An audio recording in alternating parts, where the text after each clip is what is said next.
사람들은 날마다 염려를 하면서 삽니다. 같은 염려를 며칠, 몇 달, 몇 년 계속 하시는 분도 있고, 날마다 혹은 달마다 염려거리가 바뀌는 분들도 있습니다. 크고 작은 염려들 각기 종류는 다르지만 사람들은 염려를 하면서 지냅니다. 아마 염려라고 하면은 저는 제일 먼저 떠오르는 것이 제 아버님입니다. 제가 어릴 때부터 아버님은 걱정이 참 많으셨습니다. 날마다 걱정이에요. 뭘 걱정하느냐 하면은 내가 지금은 이렇게 젊어가지고 너희를 보살피고 학교도 보낼 수 있는데 내가 갑자기 무슨 사고를 만나면은 우리 집안 식구는 누가 먹여 살리느냐. 내가 나이 들어가지고 힘이 없으면은 가족은 누가 부양하느냐. 그래서 더 재산을 많이 모아야 될 것 같은데 재산은 잘 안 모이고 계속 한숨 쉬면서 먼 미래를 걱정하는 겁니다. 그동안에 아이들이 자라고 직장을 구하고 그런 거에 대해서는 생각 안 하시고 홀로 무거운 짐을 그분 자신의 어깨에 짊어지고 계셨던 겁니다. 제가 국민학교 다닐 때는 얘들이 언제 커가지고 중학교 가느냐. 중학교 들어갔습니다. 중학교 들어가고 나니까 그 당시에 연합고사가 있었거든요. 연합고사 시험은 잘 봐야 될 텐데 뭐 크게 중요한 시험은 아닙니다. 중학교 과정 마치고 연합고사 보고 고등학교 무사히 들어갔습니다. 고등학교 3년이 참 힘들다고 하는데 그걸 어떻게 견뎌낼 수 있을까? 좋은 대학에 가야 할 텐데 좋은 대학에 들어갔습니다. 아버지 저 대학 합격했습니다. 국립대 들어갔습니다. 등록금 걱정 그렇게 안 하셔도 됩니다. 또 걱정을 하시더라고요. 남자가 군대는 갔다 와야 하는데 대학원까지 마치고 군대에 장교로 갔습니다. 아버지 저 장교 시험 합격했습니다. 3년 동안 군 생활 잘 해야 할 텐데 군 생활 무사히 마치고 나왔습니다. 그러고 나니까 또 걱정이 군대 다녀왔으면 결혼이라도 해야 될 텐데 여자친구가 없으니까 걱정을 하시더라고요. 뭐 나중에 결혼하게 될 겁니다. 너무 걱정하지 마십시오. 36세 결혼을 했습니다. 결혼하니까 걱정이 더 늘어났습니다. 그 며느라기 몸은 괜찮으냐? 튼튼합니다. 걱정 마십시오. 애는 어서 생겨야 할 텐데 2000년 1월 달에 결혼하고 2000년 12월 25일에 큰아들 낳았습니다. 아버지 아들입니다. 아버지 기뻐해 하시더라고요. 근데 기쁨도 잠깐이고 애 하나 가지고는 안 될 텐데 막 이제 애 첫애 낳았는데 둘째 애를 이제 걱정을 하시는 거예요. 애들 둘 이제 다 낳고 아버지 둘 다 아들입니다. 오냐. 그런데 걔들이 요새 초등학교 들어가면 왕따 같은 게 심하다고 하는데 잘 견뎌내야 할 텐데 학교 무사히 성실하게 잘 다니고 있습니다. 그리고 그렇게 걱정하고 우리 가족을 위해서 염려를 하시고 홀로 무거운 짐을 떠맡으시고 아버님 당신께서 쓰실 거 드실 거 안 드시고 꼭꼭 아껴두고 자손들 위해서 남겨두셨다가 결국 모은 거 다 써보지도 못하시고 작년 여름에 하나님께로 가셨습니다. 아버지 일생을 보니까 온통 걱정만 하다 가신 것 같아요. 만약 지금 살아있었으면 예찬이 예성이가 장가 가서 또 이런 걱정을 또 하실지 모르겠어요. 걱정은 하고 해도 끝이 없습니다. 걱정하던 건 문제 해결되죠. 다음에 또 다른 걱정거리가 또 나오게 된다는 겁니다. 그런데 어떤 이 작가가 쓴 책이 있는데 이제 모르고 사는 즐거움, 제목이 참 재밌습니다. 모르고 사는 즐거움이라는 그런 책에 이런 통계가 나옵니다. 사람들이 걱정하고 염려하는 것 가운데에서 40%는 절대로 일어나지 않는 일이라고 합니다. 어떤 걱정이냐? 하늘이 무너지면 어떻게 하느냐? 기우라고 하죠. 그런 걱정 안 하셔도 됩니다. 내가 예수님을 믿었는데 구원이 취소되면 어떡하느냐? 하나님의 은혜로 믿음을 통해서 한 번 구원받았으면 확실한 구원입니다. 하나님이 구원을 선물로 줬다가 도로 빼앗는 법은 없습니다. 걱정 안 하셔도 됩니다. 이런 비극은 절대 안 일어납니다. 또 사람들의 걱정 가운데서 30%는 이미 일어난 일이라고 합니다. 그러니까 이건 걱정할 필요가 없는 거예요. 이미 지나간 일이기 때문에 다시 되돌릴 수가 없습니다. 내가 누구에게 급한 마음에 말 실수를 했다. 어떡합니까? 주워 담을 수도 없고 그 사람의 기억을 지워버릴 수도 없습니다. 이번에 시험을 봤는데 성적이 안 좋다. 걱정이 되겠죠. 어쩔 수 없습니다. 다음에 잘 봐야 됩니다. 이번 시험은 제 시험을 볼 수가 없어요. 그러니까 지나간 겁니다. 걱정하고 한탄한다고 해서 성적이 갑자기 올라간다든지 재시험의 기회가 주어지거나 시간을 과거로 돌릴 수는 없다는 것입니다. 또 사람들이 하는 걱정 가운데에서 22%는 지극히 사소한 것이라고 합니다. 서로 그런 일이 일어난다고 할지라도 우리 생활에 크게 영향을 미치지 않는 그런 문제입니다. 감자국을 끓였는데 간이 좀 안 맞다. 뭐 어쩔 수 없습니다. 그냥 그렇게 드시고요. 다음 끼니에 다시 차리면 됩니다. 그 국 한번 잘못 끓였다고 해서 일생이 완전히 망하는 거 아닙니다. 지갑을 분실했다. 지갑 안에 있는 것만 잃어버리면 그만입니다. 더 많은 것은 아직까지 잃어버리지 않았습니다. 빨래를 널어놨는데 비가 온다. 빨래 못 걷었는데 어떡하지? 뭐 어쩔 수 없습니다. 세탁기 한 번 더 돌리고 다시 말려야죠. 그 빨래가 비에 젖었다고 해서 여러분 자기 인생이 운명이 뒤바뀝니까? 마음속에 조금 아깝다라는 생각은 들겠지만 그거 어쩔 수 없습니다. 그냥 고스란히 당하더라도 뭐 그렇게까지 크게 손해보는 일은 없습니다. 그리고 사람들이 하는 걱정 가운데서 약 4%는 절대로 바꿀 수 없는 일이라고 합니다. 예를 들어서 자꾸 나이가 드니까 머리카락이 빠집니다. 자꾸 머리카락 빠지는 것 때문에 걱정을 하고 스트레스를 받으니까 더 많이 빠지는 것 같아요. 하지만 머리카락을 다시 나게 하는 방법은 없습니다.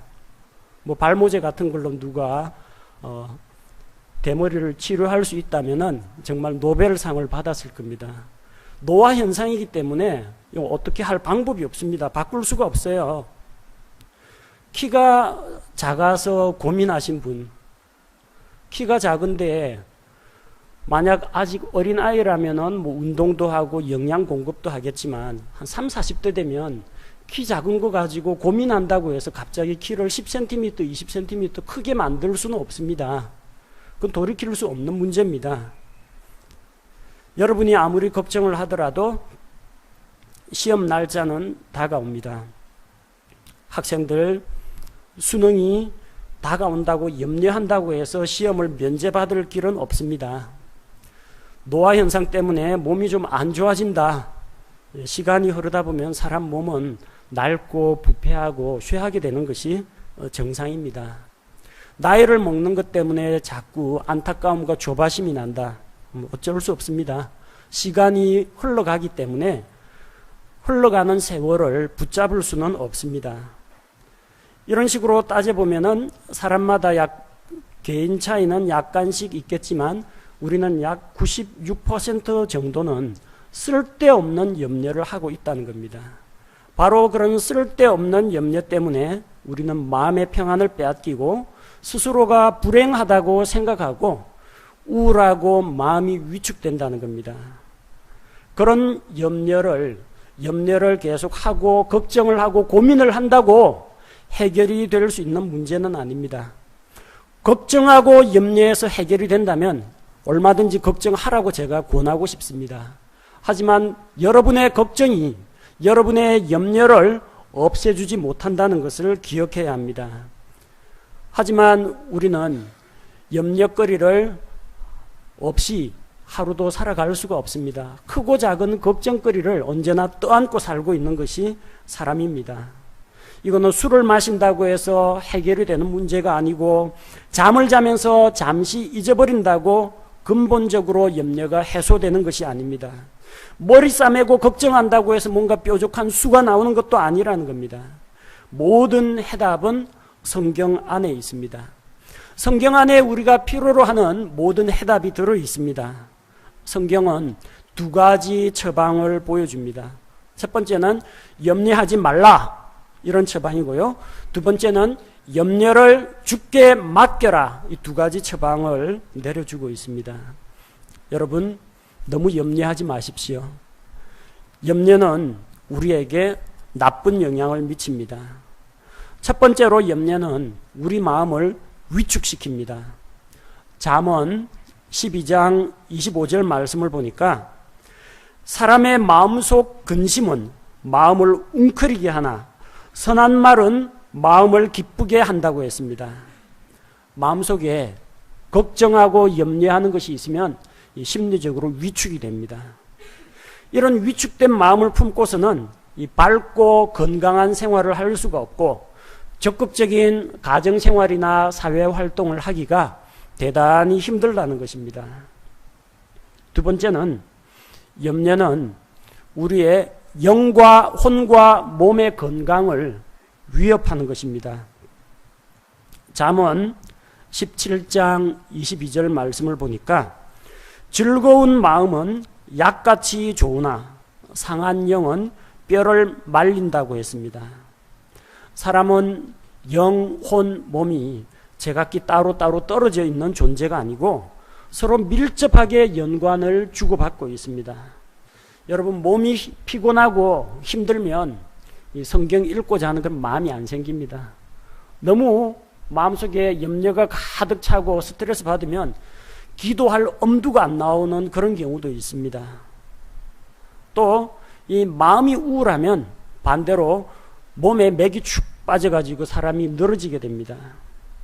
반면에 잘 먹고 잘 자고 이 뜨거운 물로 샤워 한번 하고 그리고 좀 밝고 경쾌한 음악 들으면 이 몸이 편해지면요, 기분도 더 좋아집니다. 사람의 몸과 혼과 영은 서로 밀접한 관련을 맺고 있기 때문입니다. 그래서 마음속으로 걱정거리가 생기죠. 그게 영에도 악한 영향을 미칩니다. 한나라는 여인이 있습니다. 사무엘의 어머니. 아이 못 낳는 것 때문에 스트레스를 엄청 받았습니다. 그리고 남편이 데리고 온 그 첩이 분인나가 자꾸 자기를 아이 못 낳는 여자라고 충동질하고 깔봅니다. 자, 그러다 보니까 어떻게 돼요? 몸에 무리가 옵니다. 뭐 어떤 좋은 음식이나 남편이 아무리 좋은 말을 해줘도 기분이 나아지지가 않습니다. 그래서 하나님 앞에 가서 자기의 어려운 점을 하소연을 합니다. 나는 영이 괴로운 자입니다. 하나님하고 영적인 관계에는 문제가 없었어요. 뭐 때문에? 아이 못 낳는 것 때문에 마음에 걱정, 염려가 가득 차가지고 영이 번민하고 슬퍼했습니다. 눈에서는 눈물이 흘러납니다. 삶에 의욕이 안 생깁니다. 몸에 기력이 없습니다. 마음의 염려가 영과 몸에 나쁜 영향을 미치는 겁니다. 마음속에 염려가 있으면 그 영을 상하게 만듭니다. 마음속에 염려가 있으면 뼈가 마르게 됩니다. 뼈가 기름지고 윤택해야 되는데 뼈가 마르게 할 정도로 극도의 근심과 걱정과 스트레스에 사람이 짓눌리게 된다는 것입니다. 이건 결코 우리 건강에 바람직하지 못합니다. 그러다가 마침내는 이제 우울증 걸리고 정신병에 걸릴 위험도 있다는 것입니다. 세 번째, 그런 염려는 우리가 말씀을 통해서 열매 맺는 생활을 방해합니다. 마태복음 13장 22절 말씀을 보면 어떤 사람이 씨를 뿌리러 나가는데 어떤 씨앗은 길가에 떨어지고 어떤 씨앗은 돌밭에 떨어지고 어떤 씨앗은 가시나무들 사이에 떨어지고 어떤 씨앗은 좋은 밭에 떨어졌다고 했습니다. 자, 가시나무들 사이에 씨를 받은 자 또한 말씀을 듣되 이 세상의 염려와 재물의 속임수가 말씀을 숨막히게 하므로 열매 맺지 못하는 자니라.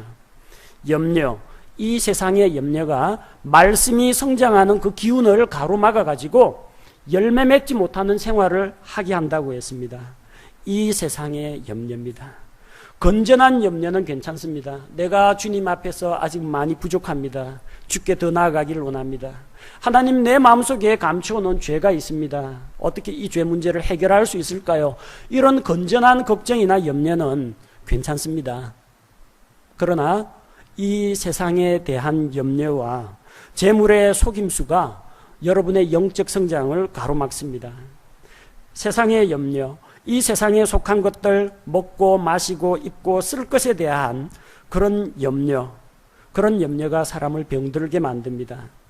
재물에 대한 염려, 재물의 속임수가 여러분의 영적인 성장을 방해합니다. 재물의 속임수가 무엇입니까? 재물이 사람을 유혹합니다. 원하는 것을 줄 듯 말 듯 합니다. 이번에 복권 사면 당첨이 될 것 같은 그런 생각인데 해보니까 안 되더라. 사업을 구상했는데 잘 될 줄로 알았는데 아슬아슬하게 안 되더라. 내가 주식을 사기만 하면은 주가가 떨어지더라. 될 듯 하면서 사람을 갈증나게 만드는 것이 재물의 속임수입니다. 또한 재물에 대한 과도한 욕심, 이것이 우리의 성장을 가로막습니다. 딱 1억만 모았으면 좋겠다 하는 사람이 있습니다. 어떻게 1억을 모으죠? 그러면 다음 목표가 생깁니다. 10억을 모았으면 좋겠다. 그런 생각이 듭니다. 10억 모으면 만족할 것 같죠? 아닙니다. 더 큰 목표가 생깁니다. 그리고 하나님 앞에 이렇게 이야기합니다. 주님, 제가 딱 50억만 모으면은 나머지 인생은 주님을 위해서 살겠습니다. 제가 어느 정도까지만 사업을 일으킨다 하면은 주의 길에 헌신하겠습니다. 근데 어느 날 갑자기 너무 사업에 매진하다가 건강이 악화돼 가지고 돌이킬 수 없는 그런 사태가 일어날 수도 있습니다. 너무 일에 열심을 내다가 정작 중요한 가시나무는 열심히 키웠는데 안에 있는 말씀의 씨앗은 이 채에 꽃도 피우지 못하고 시들어버리는 그런 불행한 일을 겪을 수도 있다는 겁니다. 그런 염려는 우리가 받은 바 말씀을 숨막히게 만드는 것입니다. 하나님의 말씀이 떨어졌습니다. 설교 말씀도 들었습니다. 성경도 읽었습니다. 성경 구절을 암송하고 있습니다. 하지만 세상에 대한 염려와 재물에 대한 재물의 속임수에 넘어가서 결국 결실을 하지 못하는 그런 비극을 맞이할 수가 있습니다. 어쨌든 염려는 좋은 것이 아닙니다.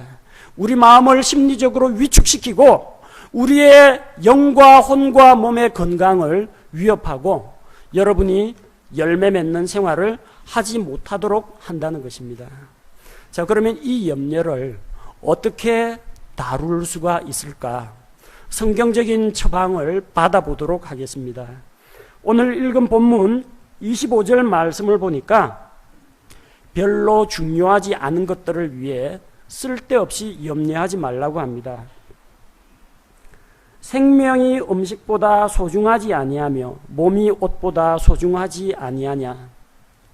자, 소중한 것이 무엇입니까? 생명과 음식 가운데 소중한 것은 생명입니다. 우리의 음식을 위해서 무엇을 먹을까? 이걸 걱정할 게 아니라 더 중요한 우리 생명을 위해서 염려하라는 겁니다. 몸하고 의복 가운데 어느 것이 중요합니까? 무엇을 입을까? 유행에 뒤떨어지지 않으려면, 사람들한테 멸시 안 받으려면 무엇을 입을까? 여러분, 하지만 몸이 병들면 침상에 누워 있어야 됩니다. 그 예쁜 옷, 비싼 옷 입지도 못합니다.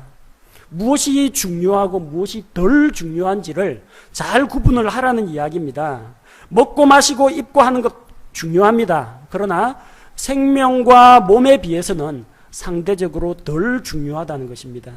우리의 주된 관심은 먹고 마시고 입고 쓸 것이 아니라 그것보다 소중한 우리의 생명과 몸에 관심을 기울여야 한다는 것입니다. 두 번째로 26절 말씀을 보니까 하나님의 공급하심을 믿고 의지하라고 했습니다. 공중에 날아다니는 새들은 씨를 뿌리지 않습니다. 밭에 들어가서 김을 매지도 않습니다. 곡식을 수확하지도 않고 곡식을 창고에 저장하지도 않습니다. 그런데도 하나님께서 다 먹여 살린다고 했습니다. 하나님께서 새들도 먹여 살립니다. 여러분 굶겨 죽이실 하나님은 아닙니다. 참새 2마리가 1아사리온에 팔리는 것이 아니냐. 그러나 하나님께서 허락지 않으시면 그 참새들 가운데 1마리도 땅에 떨어지지 않는다고 하셨습니다. 마태복음 10장 30절, 31절 말씀을 보면 오직 아버지께서 너희 머리털까지도 다 세셨나니 그러므로 너희는 두려워하지 말라. 너희는 많은 참새보다 더 귀중하니라. 참새 한 마리도 하나님께서 먹여 살리시고 떨어지지 않도록, 죽지 않도록 돌보시는 하나님이신데 우리는 많은 참새보다도 더 소중하다는 것입니다. 하물며 너희를 하나님께서 외면하시겠느냐는 것입니다. 그래서 하나님께서 공급하신다. 하나님께서 나의 필요를 채우신다. 이 사실을 우리가 믿음으로 받아들여야 합니다. 27절 말씀에서는 절대로 바꿀 수 없는 일은 염려하지 말고 그냥 있는 그대로 받아들여라. 그냥 참고 감수하라고 이야기합니다. 27절에 나오는 고민이 무엇입니까? 누가 염려함으로 자기 키에 1큐빗을 더할 수 있겠느냐. 1큐빗은 사람 손가락 끝에서 팔꿈치까지입니다. 사람마다 크기는 제각기 다르지만 통상 약 45cm 정도입니다. 여러분 키가 작다고 고민한다고 해서 한순간에 45cm씩 키가 자라는 그런 일은 없습니다. 또 어른이 되고 나면 이제는 더 이상 키가 그렇게 많이 자라지가 않습니다. 점점 성장이 둔화가 됩니다. 염려한다고 해서 키가 갑자기 커지지 않습니다. 염려한다고 해서 몸무게가 확 빠지지도 않습니다. 염려한다고 해서 죽을 병에 걸린 사람이 갑자기 병이 낫거나 그러진 않습니다. 피할 수 없는 일, 바꿀 수 없는 일, 이건 염려할 것이 아니라 현실을 있는 그대로 받아들이는 자세도 필요합니다. 그 현실을 제대로 인정하지 못하니까 절대 바뀌지 않는 그 현실과 그것과 반대되는 나의 희망사항, 이걸 가지고 비교를 해놓고 자꾸 염려를 하는 겁니다. 그러나 성경은 이처럼 사람의 키와 같이 바꿀 수 없는 것은 받아들이는 것도 필요하다고 이야기하고 있습니다. 28절에서 30절 말씀을 보니까 하나님께서는 사랑하는 자기의 자녀들을 돌보시되 가장 좋은 것을 주신다고 했습니다. 들에 있는 백합들을 보십시오. 백합꽃이 옷을 위해서 수고하지 않습니다. 물레 돌려가면서 실을 자아내거나 배틀을 가지고 옷감을 짜거나 바느질을 하거나 그런 일은 하지 않습니다. 그럼에도 불구하고 솔로몬이 자기의 모든 영광으로 차려 입은 그것조차도 하나님께서 입히신 백합의 아름다움과는 감히 견줄 수가 없다는 것입니다. 오늘 들에 피었다가 언제 사람들에게 짓밟히고 아궁이의 불 속에 들어갈지도 모르는 그런 들풀 하나도 아름답게 입히시는 하나님께서 그분의 자녀인 우리는 더 잘 입히신다는 겁니다. 하나님께서 우리에게 가장 좋은 것을 주신다는 그런 믿음이 있다면 더 이상 염려를 할 필요가 없습니다. 31절에서 32절 보면 세상에 속한 것들을 위해서 염려하지 말라고 했습니다. 이건 다 이방인들이 구하는 것입니다. 이방인들은 자기들의 우상 앞에서 복을 구합니다. 건강을 구합니다. 무병장수를 구하고 재물을 구하고 자녀들이 잘 되기를 구하고 어쨌든 필요한 것들을 다 구합니다. 하나님을 모르는 자들은 세상에 속한 것들, 잠깐 있다가 사라질 것에 가치를 두고 구한다는 겁니다. 하지만 하나님께서는 우리의 필요를 아십니다. 너희에게 무엇이 필요한지 하나님께서 다 아신다고 했습니다. 너희에게 필요한 줄을 아신다고 했습니다. 하나님은 우리의 필요를 채워주시는 분입니다. 영어에서 필요는 need라고 부르고요. 욕구는 want라고 부릅니다. 별 구분 없이 사용되는 단어인데 사실 의미가 다릅니다. 필요는 나에게 진정으로 도움이 되고 소용이 되고 반드시 있어야 되는 필수 불가결한 것을 이야기합니다. 반대로 이 욕구라는 것은 내가 원하는 것을 말합니다. 아이 키우시는 분들 많이 있죠? 어린아이에게 필요한 게 뭡니까? 하루 세 끼에 균형 잡힌 식사입니다. 밥 먹는 게 그 아이의 건강을 위해서 필요합니다. 근데 아이한테 너 뭐 먹고 싶니? 하고 무엇을 원하느냐 물어보면은 밥 이야기 안 합니다. 사탕, 초콜릿, 아이스크림 이런 거 이야기합니다. 아이의 필요는 건강과 영양입니다. 아이가 원하는 것은 사탕, 초콜릿, 달콤한 걸 원합니다. 부모 입장에서 뭘 줄 것 같아요? 아이가 요구하는 것을 그대로 준다면 나중에 영양실조 걸립니다. 치아 전부 다 충치로 바뀝니다. 그리고 결국 균형 잡힌 성장을 할 수가 없습니다. 부모 입장에서는 필요한 게 먼저입니다. 일단 밥부터 먹인 다음에 그 다음에 간식으로 뭔가를 더 줄 수는 있습니다. 하나님은 우리의 욕구, 우리의 소원을 들어주는 분이 아닙니다. 하나님이 이거 갖고 싶습니다. 저거 갖고 싶습니다. 여러분 마음속에 일어나는 욕구, 욕정 다 들어주면 이 세상 완전 무법천지가 되고 맙니다. 하나님께서는 우리의 욕망을 들어주시는 분이 아니라 우리의 필요를 채워주십니다. 우리에게 무엇이 필요한지 누구보다도 잘 알고 계시는 분이 하나님이시라는 겁니다. 따라서 사람들이 염려하고 있는 이런 모든 것들 당연히 우리에게 필요하다는 것을 아시고 채워주신다는 것입니다. 따라서 그런 걱정을 할 것이 아니라 우리는 우선순위에 따라 우리의 관심을 둘 필요가 있습니다. 33절 말씀을 보니까 오직 너희는 첫째로 하나님의 왕국과 그분의 의를 구하라. 그리하면 이 모든 것을 너희에게 더하시리라. 이렇게 말씀하십니다. 먹고 입고 쓸 것을 구하지 말라는 이야기가 아닙니다. 우선순위의 문제입니다. 무엇을 더 우선시하고 무엇에 더 관심을 둘 것이냐 하는 문제입니다. 하나님의 왕국에 관심을 가지십시오. 예수 그리스도를 구세주로 믿음으로 말미암아 들어가는 그 왕국이 하나님의 왕국입니다. 그분의 왕국이 더 확장되도록 또 왕국의 일을 열심히 할 수 있도록 염려하고 관심을 가지십시오.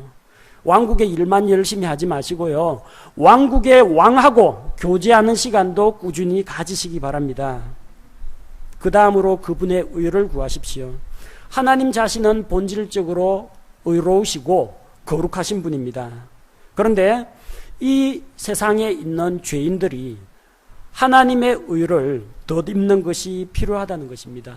이 의는 믿음을 통해서 예수 그리스도를 믿음으로 말미암아 얻게 되는 하나님의 의입니다. 모든 사람에게 값없이 입혀주시는 하나님의 의입니다. 따라서 이 세상에 있는 죄인들이 믿음을 통해 예수 그리스도의 의를 받아들일 수 있도록 우리가 기도하고 말씀을 전파하는 것이 필요합니다. 이것을 우리가 먼저 첫째로 구할 때 나머지 이 모든 것, 먹을 것, 입을 것, 쓸 것 다 하나님께서 우리에게 더하여 주신다고 했습니다. 하나님께서 은혜의 선물로 우리에게 공급해 주시겠다고 약속하셨습니다. 우리가 구한 하나님의 왕국과 그분의 의뿐만 아니라 거기에 더하여 주신다는 것입니다. 그래서 이런 은혜를 맛보려면 여러분의 삶이 우선순위가 바로 맞춰져 있어야 합니다. 쓰잘데기 없는 것 가지고 마음속에 고민하고 걱정할 것이 아니라 진정 내가 어디에 먼저 관심을 두어야 할 것인가 그것을 구하면 나머지 것들은 은혜의 선물로 딸려온다고 했습니다. 34절 말씀 그러므로 내일을 염려하지 말라. 내일이 자기 것들을 염려할 것이요 한날의 악은 그날의 족하니라. 여러분 조금 낯선 구절일 수도 있습니다. 개역성경에는 내일 일은 내일 염려할 것이요 이렇게 되어 있습니다. 근데 킹제임스 성경은 내일이 자기 것들을 염려할 것이요 이렇게 되어 있습니다. 직역을 하면은 이 번역이 맞습니다. 내일 일은 내일 염려하라. 무슨 이야기입니까? 걱정은 조금 참고 있다가 내일 다시 염려하라는 이야기 아닙니까? 그럼 결론이 뭐예요? 염려하지 말라가 아니라 오늘 걱정은 오늘 걱정하고 내일 걱정은 내일 되거든 또 걱정을 하라. 결국 걱정하고 염려하라는 이야기 아닙니까? 그 염려하는 시기의 문제입니까? 그게 아닙니다. 본문의 말씀은 너희가 왜 그런 것들로 염려하느냐? 염려하지 말라는 이야기예요. 내일이 자기 것들을 염려한다고 했습니다. 염려가 무엇입니까? 앞일에 대한 걱정. 사전 찾아보니까 그렇게 나와 있어요. 염려, 앞일에 대한 걱정. 앞으로 일어날 일에 대한 걱정이 염려입니다.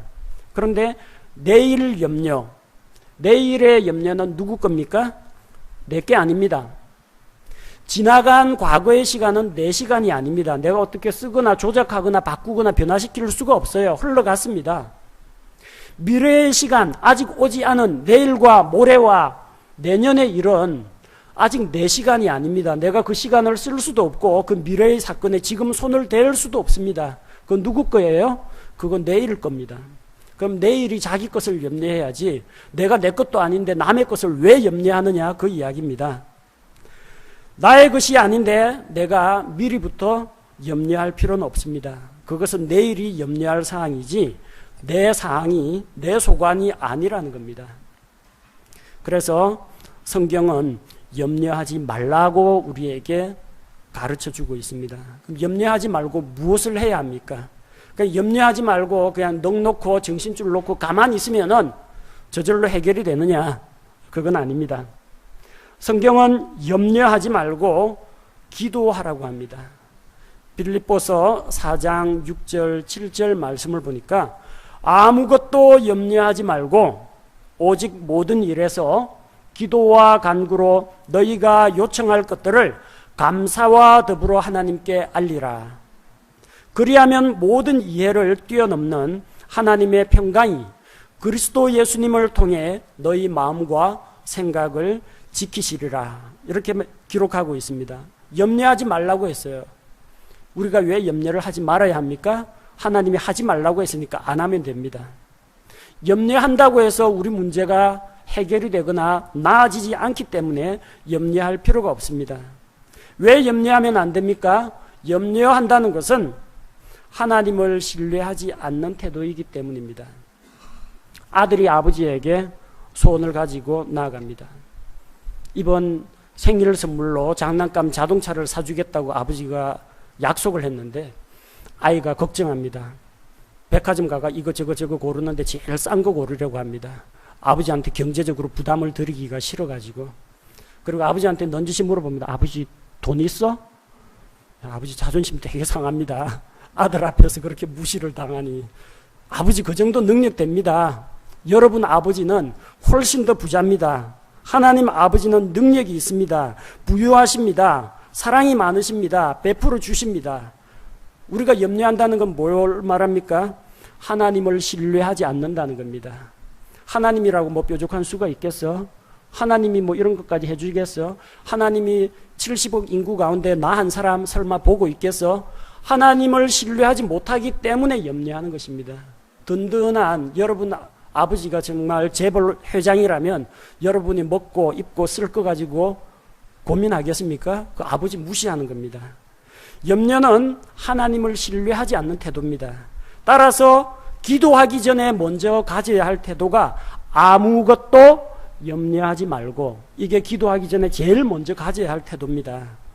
그럼 염려하지 말고 뭘 해야 됩니까? 하나님께 감사해야 됩니다. 너희가 요청할 것들을 감사와 더불어, 아무리 살펴봐도 저는 감사할 만한 것이 별로 없습니다. 그러는 분도 더러 있습니다. 하지만 그래도 지금 이 상황을 허락하신 분이 하나님이시라는 것을 믿고 감사해야 합니다. 감사할 건덕지가 하나도 없는 이 환경에서 하나님께서 감사와 찬양이 넘치는 상황으로 바꾸어 주실 수 있다는 것을 믿음으로 받아들이고 미리 감사할 수가 있다고 봅니다. 하나님께서 일하시면 능히 이 상황, 이 환경을 변화시킬 수 있다는 것을 믿기 때문에 우리는 감사를 드릴 수가 있습니다. 그리고 하나님께 요청할 것이 있으면 기도로 하나님께 알려야 합니다. 마음속에 있는 염려, 한숨과 탄식, 원망과 불평으로 의사표현을 할 것이 아니라 하나님 앞에 기도로 호소하는 것이 필요하다는 겁니다. 그렇게 기도로 요청할 때 내가 구한 것이 똑 하늘에서 떨어지느냐? 성경은 그런 기도 응답보다도 훨씬 더 크고 좋은 것을 약속하고 있습니다. 그렇게 감사와 더불어 하나님께 요청을 하면은, 그리하면 어떤 일이 일어난다고 했어요? 소원 성취된다고 했습니까? 아닙니다. 그 다음 구절, 그리하면 모든 이해를 뛰어넘는 하나님의 평강이 그리스도 예수님을 통해 너희 마음과 생각을 지키신다고 했습니다. 우리의 생각과 상상을 초월하는 하나님의 평강이 우리 안에 계신 예수님을 통해서 우리의 마음과 생각을 지켜주신다는 겁니다. 걱정과 염려 대신에 마음의 평안을 찾게 된다는 것을 보여주고 있습니다. 따라서 염려하지 말고 무엇을 해야 합니까? 감사함으로 하나님께 기도하는 것이 염려를 몰아낼 수 있는 비결이라는 것입니다. 두 번째 방법이 있습니다. 염려를 하나님께 맡기는 것입니다. 베드로전서 5장 7절 말씀을 보면 너희의 모든 염려를 그분께 맡기라. 그분께서 너희를 돌보시느니라.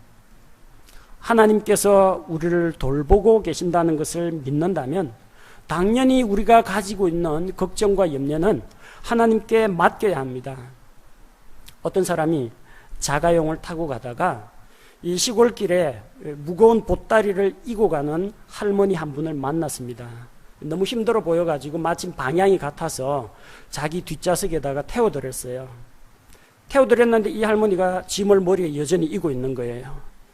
할머니, 짐은 옆자리에 내려놓으시죠? 그러는데 아이고, 태워준 것만 해도 고마운데 어찌 짐까지 맡기겠느냐고. 짐은 자기가 지겠다는 거예요. 그럼 자동차가 가벼워집니까? 아니에요. 짐을 머리에 이고 있는데 그대로 체중을 통해서 차체의 무게가 그대로 받게 되죠. 많은 사람들이 구원받기 위해서 죄짐은 주님께 맡깁니다. 내 모든 무거운 죄짐은 내가 도저히 해결할 수 없으니까 주님 맡아주십시오 하고 죄짐은 내려놓습니다. 그러면서도 자기 마음속에 있는 자녀에 대한 걱정, 사업에 대한 걱정, 건강에 대한 염려, 앞날에 대한 불안한 마음은 주님께 맡기기를 꺼려합니다. 왜 그렇습니까? 너무나 겸손해서 주님께 폐가 될까봐? 그게 아니고 여전히 자기 삶의 주인이 자기 자신이기 때문에 그렇습니다. 왜 걱정합니까? 이게 내 일이라고 생각하는 거예요. 내 아들이 공부 잘하고 못하고 내 아들이 건강하게 잘하고 못 자라는 게 전부 다 내 아들 하니까 그러지. 하나님께서 선물로 맡겨주신 아이라는 생각을 안 하고 이게 다 내 거라고 생각하니까 나 혼자서 무거운 짐을 져야 하는 겁니다. 이 사업이 하나님께서 복을 주시고 하나님께서 이 사업을 통해서 이 사회에 뭔가 기여할 것이다. 이 생각을 안 하고 이게 내 사업인데 하니까 벌벌 떨고 내 사업 하니까 내가 홀로 무거운 짐을 메고 다녀야 하는 겁니다. 여러분, 예수님이 여러분 구원하실 때 달랑 죄만 벗겨주시고 죄에서만 구원하셨습니까? 여러분이 안고 있는 모든 사람들이 갖고 있는 고통과 슬픔과 염려, 걱정 이 모든 것들을 주님께서 맡아주겠다고 하시는데 왜 안 맡기는 겁니까? 주님 앞에 가지고 나와야 합니다. 염려를 그분께 맡길 때 우리에게 안식을 주십니다. 마태복음 11장 28절에서 주님께서 초청하고 계십니다. 수고하고 무거운 짐진 모든 자들아 너희는 내게로 오라. 내가 너희에게 안식을 주리라. 주님 앞에 오라고 하셨습니다. 수고하고 무거운 짐진 자들 어떤 짐을 지고 있습니까? 여러분이 가지고 있는 걱정과 염려 보따리가 제 아무리 크다고 할지라도 우리 주님께서 넉넉히 감당하실 수 있다고 하십니다. 그 죄짐에 눌려서 고생하던 우리를 십자가의 단번 속죄로 구원해 주시고 그분께서 우리에게 참 안식과 풍성한 삶을 약속하셨습니다. 그분은 우리 죄의 문제를 해결해 주신 구세주일 뿐만 아니라 여러분의 일평생, 여러분의 전생에 여러분 마음속에 주님이 되시는 겁니다. 주님, 주님 부르죠. 주 하나님, 주 예수님 부르죠. 그 주자가 무슨 주자입니까? 주인 주자입니다. 여러분이 여러분 인생의 주인이 아니라는 것입니다. 주님께서 주인이시고 여러분은 주님의 것을 맡아서 관리하고 있는 청지기에 불과합니다. 따라서 여러분이 고민하고 여러분이 걱정할 필요가 전혀 없다는 것입니다. 주님께 무거운 짐을 내어드리시기 바랍니다. 주님께서 원하고 계십니다. 사람이면 누구나 살아가면서 앞날에 대한 염려를 하고 살아갑니다. 근데 그런 염려들 가운데 정말 대부분은 쓸데없는 염려들이거나 절대로 나한테 안 일어나는 일이거나 다 지나가 버린 일이거나 이래 되거나 저래 되거나 나한테 큰 피해를 입히지 못하는 그런 것들이 대부분입니다. 그런데 그 가운데서 정말 나한테 시급하고 중요한 문제거리나 염려거리도 있을 수가 있습니다. 그런데 성경은 우리에게 염려를 하지 말라고 합니다. 염려하는 대신에 감사하는 마음으로 기도를 하라고 합니다. 그렇게 할 때 여러분이 안고 있는 문제거리는 기도 제목으로 바뀝니다. 성경은 염려를 하나님께 맡기라고 하십니다. 하나님께서 우리를 돌보시고 우리의 염려를 대신 맡아주시겠다고 약속하셨습니다. 주께서 우리의 모든 걱정과 염려는 대신 떠맡으시고 우리 마음속에 예수 그리스도를 통해서 평화와 안식으로 채워주겠다고 약속하셨습니다. 마음속에 걱정, 염려가 있습니까? 염려하지 말고 기도하십시오. 마음속에 해결하지 못하는 문제거리가 있습니까? 해결할 수 있는 분, 하나님께 여러분의 모든 염려를 맡기시기 바랍니다. 제가 기도하겠습니다.